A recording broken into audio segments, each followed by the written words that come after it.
14 अगस्त और 15 अगस्त, दो तारीखें, दो देश, लेकिन कहानी एक ऐसी कहानी जिसमें आजादी की खुशी भी है और बिछड़ने का गहरा दर्द भी। 20वीं सदी की शुरुआत में जब भारत अंग्रेजों के शासन में था, तब हिंदू और मुस्लिम मिलकर आजादी की लड़ाई लड़ रहे थे।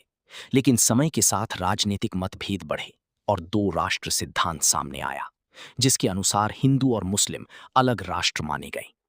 1947 में अंग्रेजों ने भारत को आजादी दी, लेकिन साथ ही देश का बंटवारा कर दिया, भारत और पाकिस्तान के रूप में।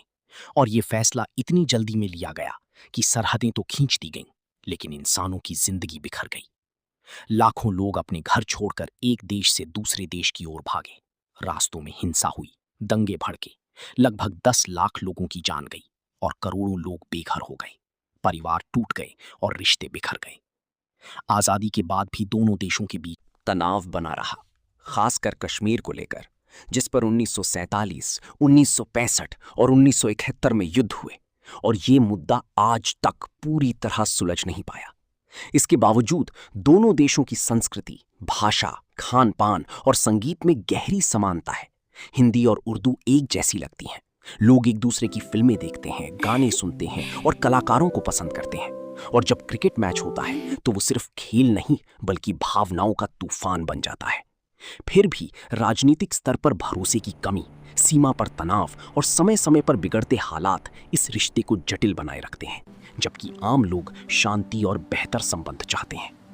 आज भारत और पाकिस्तान दोनों अपने अपने रास्तों पर आगे बढ़ रहे हैं, लेकिन 1947 का बंटवारा अब भी उनके रिश्तों पर छाया हुआ है।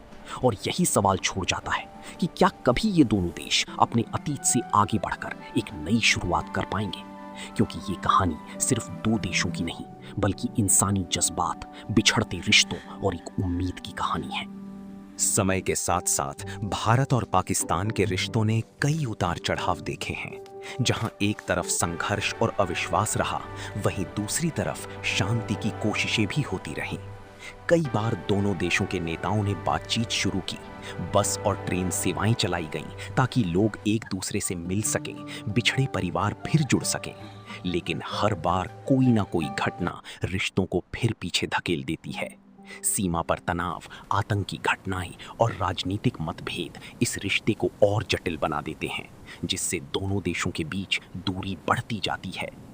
फिर भी अगर आम लोगों की बात करें तो दोनों तरफ के लोग एक दूसरे के बारे में जानना चाहते हैं, उनकी संस्कृति को समझना चाहते हैं और कई बार सोशल मीडिया के जरिए एक दूसरे से जुड़ते भी हैं। फिल्मों, गानों और शायरी के जरिए ये रिश्ता आज भी कहीं ना कहीं जिंदा है, जहां भावनाएं सरहदों से बड़ी नजर आती हैं। इतिहास ने भले ही दोनों देशों को अलग कर दिया हो, लेकिन दिलों में अब भी एक जुड़ाव महसूस होता है, जो समय समय पर सामने आ जाता है। यही वजह है कि जब भी शांति की कोई छोटी सी उम्मीद दिखाई देती है तो लोग उसे अपनाने के लिए तैयार रहते हैं। भारत और पाकिस्तान की ये कहानी हमें ये सिखाती है कि नफरत से सिर्फ दूरी बढ़ती है, लेकिन समझ और बातचीत से रिश्ते सुधर सकते हैं। और शायद आने वाले समय में नई पीढ़ी इस इतिहास से सीख लेकर एक ऐसा भविष्य बना सके जहां सरहदें सिर्फ नक्शों तक सीमित रह जाएं और इंसानियत सबसे ऊपर हो।